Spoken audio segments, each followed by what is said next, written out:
Okay, chapter 6. I'm going to do 6 through 8. See if I can post that. How does a China rabbit die? Can a China rabbit drown? Is my hat still on my head? These were the questions that Edward asked himself as he went sailing out over the blue sea.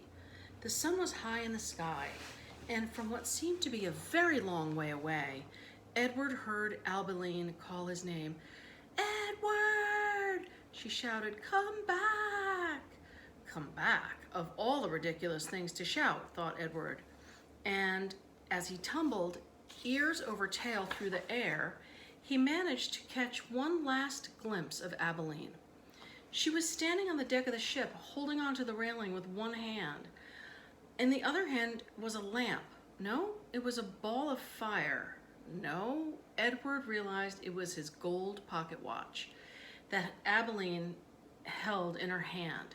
She was holding it up high, and it was reflecting the light of the sun. My pocket watch, he thought. I need that. And then Abilene disappeared from view, and the rabbit hit the water with such tremendous force that his hat blew off his head. That answers that question, thought Edward, as he watched the hat dance away in the wind. And then he began to sink. He sank and sank and sank.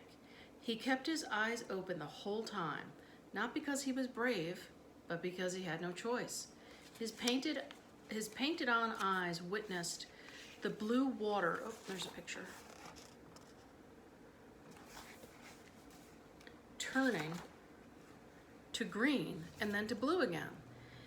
They watched as it finally became as black as night. Edward went down, down, down. He said to himself, if I'm going to drown, certainly I would have done so by now. Far above him, the ocean liner with Abilene aboard it sailed blithely on. And the China rabbit landed, finally, on the ocean floor face down. And there, with his head stuck in the muck, he experienced his first genuine and true emotion. Edward Tulane was afraid. Chapter 7. It's a big wave. He told himself that certainly Abilene would come for him and find him. This, Edward thought, is much like waiting for Abilene to come home from school.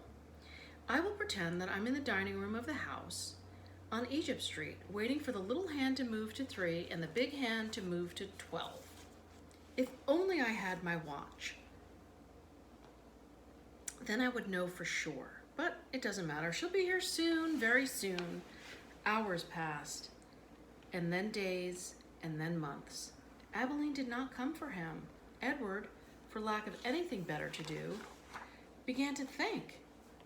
He thought about the stars. He remembered what they looked like from his bedroom window. What made them shine so brightly, he wondered, and were they still shining somewhere even though he could not see them? Never in my life, he thought, have I been farther away from the stars as I am now. He considered, too, the fate of the beautiful princess who had become a warthog. Why had she become a warthog? And then the rabbit thought about Pellegrina. He felt in some way that he could not explain to himself that she was responsible for what happened to him. It was almost as if she and not the boys who had thrown Edward overboard. She was like the witch in the story. No, she was the witch in the story.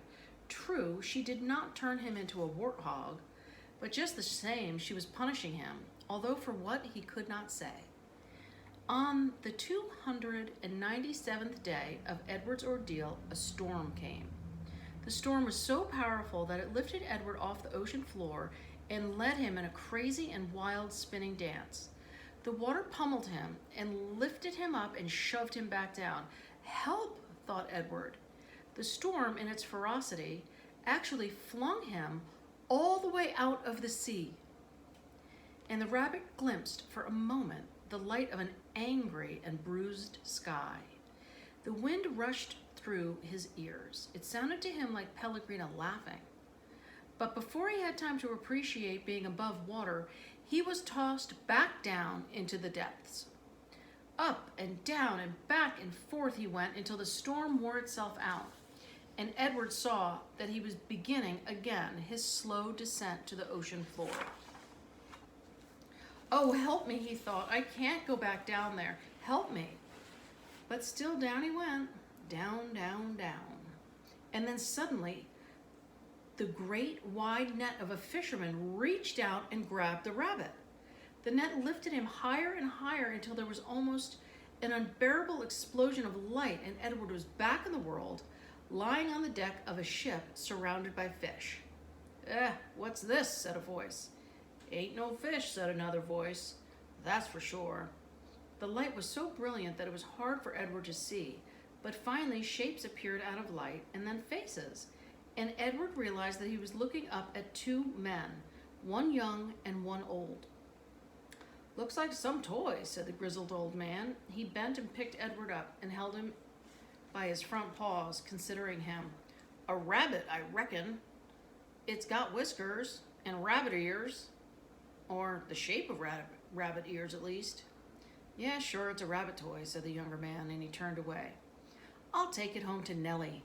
Let her fix it up and set it to rights. Give it to some child. The old man placed Edward carefully on a crate, positioning him so that he was sitting up and he could look out at the sea.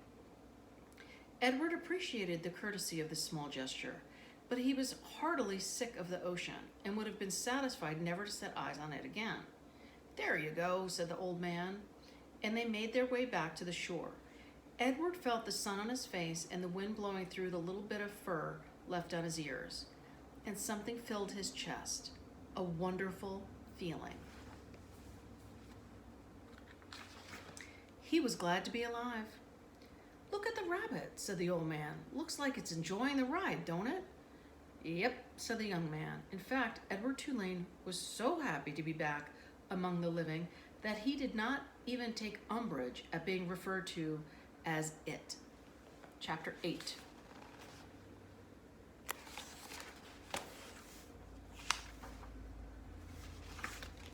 On land, the old fisherman stopped to light a pipe, and then with the pipe clenched between his teeth, he walked home, carrying Edward atop his left shoulder, as if he were a conquering hero. The fisherman balanced him there, placing a calloused hand at Edward's back. He talked to him in a soft, low voice as they walked. You'll like Nellie, you will, said the old man. She's had her sadness, but she's an all-right girl.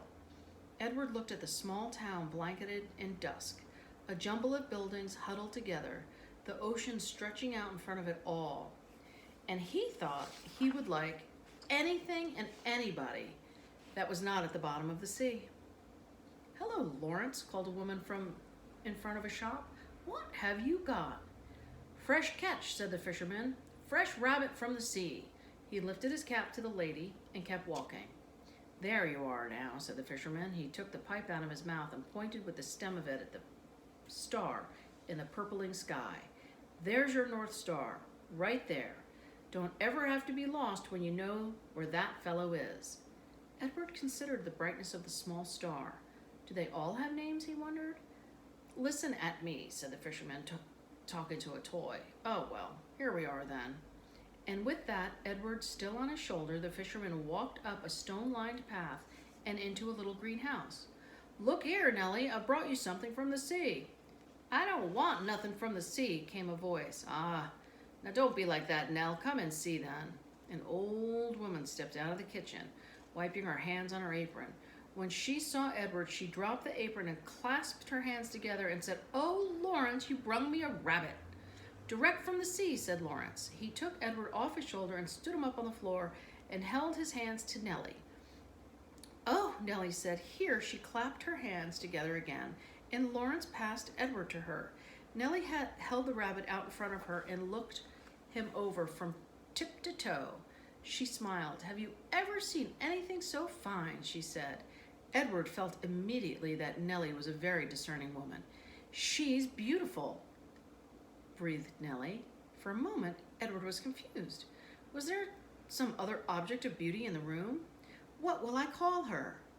Susanna, said Lawrence. Just right, said Nellie. Susanna. She looked deep into Edward's eyes. First off, Susanna, you'll need some clothes, won't she?